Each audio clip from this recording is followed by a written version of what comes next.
Hoje é para falar sobre a verdade sobre instrumentação ultrassônica, porque eu já ouvi todo tipo de história sobre instrumentação ultrassônica, que não pode usar subgengival porque superaquece, só pode usar supragengival, não pode usar subgengival porque não remove tudo, deixa a superfície radicular cheia de riscos, não pode, tem que usar instrumento manual é superior ao ultrassom e todo tipo de coisa. E eu preciso dizer que há mais ou menos 15 anos, e eu lembro exatamente que momento foi esse, porque eu estava grávida da minha filha mais velha, que hoje tem 15 anos, e eu vi um artigo onde, na verdade, era um parecer científico, não chegava a ser um artigo onde esse autor americano, ele dizia que há muito tempo ele já não usava instrumento manual. Quando eu ouvi isso, eu achei a coisa mais chocante do mundo. Como assim ele não usa mais instrumento manual, se na época, 15 anos atrás, a gente falava assim bem forte que o ultrassom é para usar somente para grandes massas de cálculo, não é para usar em pequenas massas de cálculo. E isso gerava todo tipo de confusão, todo tipo de polêmica. E aí, depois disso, alguns estudos foram chegando à minha mão e eu comecei a entender e enxergar algumas coisas sobre a instrumentação. E aí, eu tenho um estudo aqui que é a comparação da instrumentação radicular usando dois tipos de raspadores piezoelétricos ou instrumentação ou equipamentos ultrassônicos piezoelétricos e uma instrumentação manual em vivo. E, na verdade, a coisa mais interessante desse artigo não era nem isso, mas eu acabei recortando alguns pedaços desse artigo, que foi o seguinte, tá? Muitos clínicos consideram que uma superfície lisa e dura, e a gente falava muito que a gente precisava de uma superfície radicular limpa, lisa e dura. Era desejável, era uma finalidade desejável para a instrumentação mecânica, ou instrumentação manual, ou tratamento mecânico da doença periodontal. Tem tratamento químico, que pode ser bochecho, e tem tratamento mecânico, que é a instrumentação. No entanto, as superfícies radiculares duras e lisas, elas podem refletir numa remoção excessiva de tecidos duros, que pode ser reportada como uma das causas de hipersensibilidade ou pulpite. No entanto, outros estudiosos, eles têm falado que um tratamento gentil ou um tratamento suave da superfície radicular, baseado nas observações que a endotoxina não penetra na superfície do cemento exposta e que a endotoxina forma uma camada pobremente aderida na camada superficial. Enfim, este estudo é de Kawashima e não é nem tão novo, tá? É de 2007. Ele já está falando que ele já está colocando uma série de estudos, que são esses vários estudos, tá? Esse 3, 22 e 24, que eu trouxe aqui também para vocês verem, e que esses estudos estão falando que a endotoxina ou lipopolissacarídeo bacteriano, enfim, não entra tão profundamente na superfície do cemento.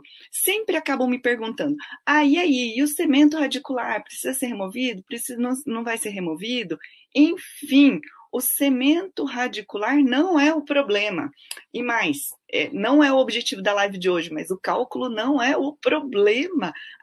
O tratamento periodontal não se resume ao cálculo, o tratamento periodontal não se resume à instrumentação. É um pedaço que eu quero desmistificar nessa live de hoje. E só para dizer parabéns para vocês que estão aqui pegando um tema tão pesado e profundo para conseguir compreender. Então, esta superfície lisa, ela é desejável, mas ela tem um preço que talvez seja muito. Então, e olha só as referências bibliográficas. Desse que eu citei, tá? Que sobre a curetagem superficial do cimento e sua eficácia, tá? Será que é necessário tirar tudo isso de cimento? E que isso não faz tanta diferença, porque, afinal, a endotoxina bacteriana não entra tão profundamente no cemento, o cemento não fica necrótico, não tem como cemento ficar necrótico, porque cemento, afinal, ele é avascular. Necrose é quando a gente tem um tecido que era vivo, que fica morto. Ora, é avascular, não tem nem como ser necrótico. Talvez contaminado seria o termo melhor, e contaminado como se o mais importante é a remoção da endotoxina e uma fricção suave é capaz de remover. Então, já estão começando a questionar a necessidade de remoção de tanto tecido duro. Aí, na referência 3, tá? A distribuição do lipopolissacarídeo ou endotoxina bacteriana em relação às superfícies radiculares envolvidas periodontalmente. E é outro estudo falando que ele está só na superfície, tá? E o uso de ultrassom no debridamento radicular e a remoção da endotoxina. Todos esses estudos estão falando que talvez não precise remover tanto e que talvez a remoção de tudo aquilo não seja a coisa mais importante do mundo. E aqui eu tenho um outro estudo que eu adoro, mas eu sou fã desta revisão de literatura. E para quem quer saber um pouco mais sobre será que essa literatura é importante ou não, será que essa referência é importante ou não, eu tenho no YouTube uma live que eu fiz com meu marido. Meu marido é pós-doutor em administração, tem editor científico de revista da área dele, e nós fizemos uma live para que vocês consigam entender qual artigo científico é de relevância ou não. Este é de um periódico de alto impacto, que é o que é o Periodontology 2000. Ele é um periódico europeu e até que isso seja publicado, isso passa por um corpo editorial criterioso para que isso possa chegar lá. É uma revisão de literatura que eles fazem a comparação entre instrumentação ultrassônica e manual e os resultados clínicos sobre isso. Para começar, ele traz algumas coisas bem interessantes aqui. Por exemplo, irriga com o quê? De tudo que ele fala de um monte de coisa, tá? Irriga com água. Irriga com água, a água de abastecimento ou água do frasco, mas eles também fizeram uma análise sobre outros líquidos irrigantes. Olha, gente, tem de tudo na literatura científica, desde hipoclorito de sódio diluído, e esses são os estudos maravilhosos do professor Slotz, que ele acaba usando hipoclorito numa diluição menor, que eu tô para testar, mas eu não consegui manipular essa tal diluição que ele coloca, porque ele está testando algumas possibilidades de irrigação de baixo custo para o nosso paciente de menor poder aquisitivo, com o objetivo de tornar acessível a periodontia. E isso é tudo a ver com o periodiária. No periodiária, eu quero muito que essa periodontia seja rentável, seja lucrativa, tenha resultado para o dentista e, ao mesmo tempo, que a gente consiga devolver muita saúde para o paciente de uma forma menos onerosa para ele. Já aqui na jornada periessencial eu vou falar como é que a gente faz para fazer um tratamento periodontal na metade do tempo clínico, que é tudo que tem que ver com a filosofia periodiária. Mas ele também coloca nesse artigo do Krishna De Stefano que os estudos usando clorexidina a 0,12 como irrigante, eles tiveram um resultado clínico mais interessante.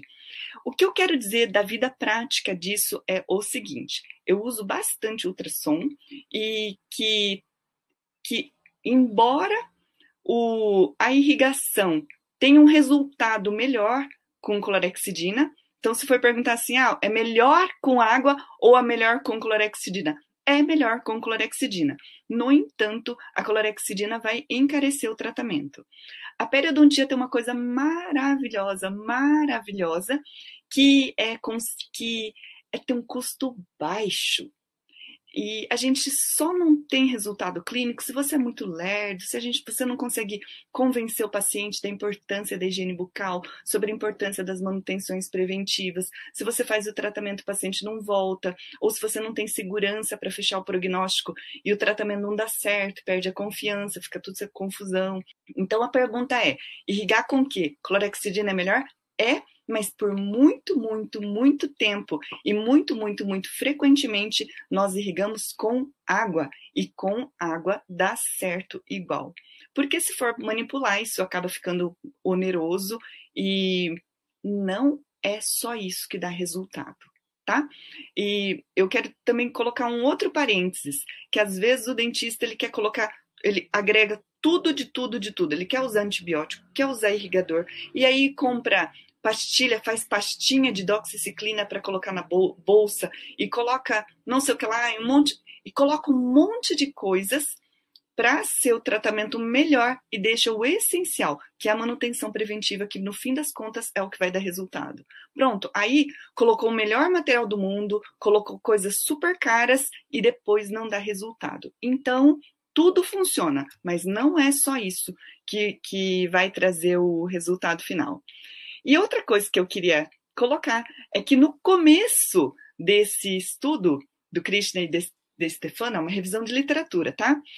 É um alerta disso que eu estou falando. O seu objetivo ainda é remover cálculo? O seu objetivo do tratamento, olha, fazer uma raspagem, fazer uma limpeza, vou tirar cálculo. Não é só isso. E se tudo que estuda na periodontia, nessa riqueza de coisa, se resumiu a remover cálculo, então tem coisa que você precisasse estar sabendo. Então tem mais coisa ali. Então ali ele fala assim, olha, que quando a gente pensa em instrumentação manual, instrumentação ultrassônica, a alteração da microbiota subgengival para uma microbiota compatível com a saúde periodontal, na redução da carga bacteriana e depósitos de cálculo na superfície radicular, podem ser alcançadas com a mesma efetividade entre instrumentos manuais e curetas ou instrumentação ultrassônica. Então, já tem de muito tempo referências falando que o objetivo não é remover cálculo. O objetivo não é se fica liso ou se não fica liso. O objetivo não é se risca ou se não risca. O objetivo não é se tira tudo ou se não tira. O objetivo não é se remove cemento ou se não remove cemento. A gente tem que lembrar que o foco é alterar a microbiota subgengival. O objetivo, dentro da filosofia periodiária, a gente foca muito no equilíbrio da microbiota. Se o objetivo for só remover cálculo, é um objetivo muito pobre, muito pequeno.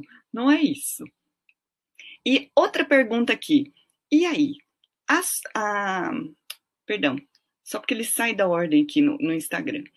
O ultrassom danifica a superfície radicular? Outra pergunta que se faz muito, tá? Existe uma coisa, quando se usa ultrassom, que se chama tipping effect. O tipping é um lascamento, tá? O ultrassom, quando ele é usado com muita força, ele faz um efeito de lascamento e ele pode estar relacionado, sim, com esse efeito de remoção excessiva, quando utilizado em intensidades muito altas. Então, intensidade alta está relacionada à dor, está relacionada com essa ação de tipping, então pode acontecer isso também. E quanto de intensidade? Se a intensidade alta é ruim, ela pode causar sensibilidade e pode causar esse efeito tipping de lascamento, tá? Então, foi demonstrado que uma vibração, que a amplitude de vibração da instrumentação ela é igualmente efetiva na eficiência de raspagem em metade da potência ou na total potência, ou na potência média, ou na potência máxima. Ou seja, no final, quando ele vai vibrar e ele vai acabar removendo, você pode usar na potência média, que o efeito final é melhor que a potência máxima. Chegando a uma conclusão parcial dentro dessa revisão de literatura, que é a última revisão de literatura de todas que eu encontrei, que a gente pode fazer uma instrumentação na potência média e que não precisa ser a mais alta. Mas quando o cálculo está muito duro, eu viro um pouquinho para o alto, mas não precisa. E por fim, e tem problemas da gente fazer a instrumentação? Tem. Então eu encontrei aqui mais alguns estudos falando sobre os cuidados que a gente vai ter. Cuidado com implante. E aí eu respondo aqui uma outra pergunta muito frequente e aí? Pode passar ultrassom sobre os implantes?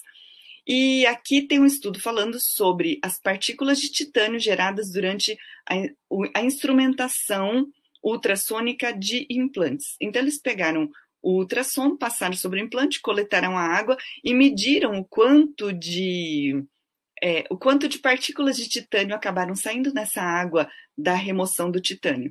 E o que se saiu desse estudo é que a superfície dos implantes precisa ser aplicada com suavidade na superfície dos implantes, porque eles viram que é titânio. Só que é o seguinte, tá? Primeiro, se for a parte lisa do titânio, para que passar ultrassons na parte lisa? É só a gente acabar higienizando, né? Vai limpar. E outra coisa, não é só ultrassom que é tratamento ou para periimplantite ou para mucosite. Não é só isso. A história é maior do que isso e nesta live de hoje a gente está focando no ultrassom. Mas que, uma vez que a gente tenha já a periimplantite ou espiras expostas, qual é o problema de acabar removendo um pouquinho do titânio do implante? Se aquilo ali está mais para ruim do que para bom, qual é o problema de tirar um pouquinho? E que estão crescendo os estudos sobre tratamento não cirúrgico da periimplantite, não tem tantos estudos ainda, mas eles estão crescendo e talvez seja uma. E opinião minha, que se não tiver doença, por que é que você vai passar ultrassom sobre o implante, tá? Vai riscar, vai polir aquela superfície do implante e, por favor, vai fazer raio-x anual e vai ensinar o paciente a higienizar. Mas depois que tiver uma bolsa ou uma periimplantite, já é outra história. Você vai sair titânio e vai passar ultrassom, qual é o problema? Não é esse o maior dos problemas. E, por fim, eu trouxe aqui sobre os hazards, os riscos. Tem perigos a ultrassom? Tem perigos a ultrassom. Este é o artigo mais atual de ultrassom, estuda pouco ultrassom, achei bem curioso isso, do Journal of Clinical Periodontology. E os riscos associados ao ultrassom, que cuidado que a gente tá? A gente tem que tomar cuidado sobre o aquecimento durante a instrumentação, portanto, ela precisa ter bastante irrigação. A gente precisa cuidar da disrupção celular pelo excesso de vibração de novo, tá? Se acabar usando ele muito forte.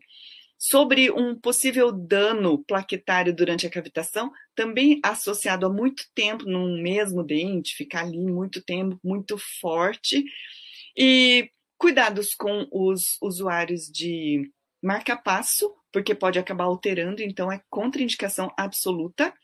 E pode acabar causando riscos auditivos no paciente ou no clínico.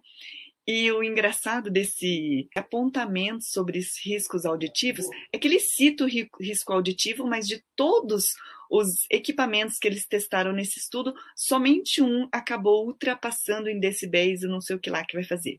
E eu vou contar aqui que no começo, quando eu deixei de ser professora para ser só dentista, eu comecei a atender em tudo quanto é consultório, porque eu precisava ter uma renda para pagar minhas contas. E nisso tinha uma clínica que tinha um ultrassom ensurdecedor. Eu não sei o que acontece. E o ultrassom não tem a ver com marca, não tem a ver com nada. E por conta disso, naquela clínica, eu comprei um protetor auricular, daqueles que a gente compra em loja de EPI, porque naquela clínica, aquele ultrassom era ensurdecedor. E nenhum mais. Então, se você sente que pode haver um risco auditivo, é um problema do equipamento ou troca de equipamento, porque nem todo equipamento é barulhento. Pelo contrário, muitos são silenciosos e eles não vão te causar tanto problema. E a questão do aerossol, que a gente tem que minimizar o uso do aerossol, com menos água, o suficiente para manter refrigerado, mas não precisa usar tudo aquilo de água, e que hoje nós temos umas pontas maravilhosas, que são as pontas que acabam fazendo low spray. Essas são as coisas mais interessantes que acabaram aparecendo. E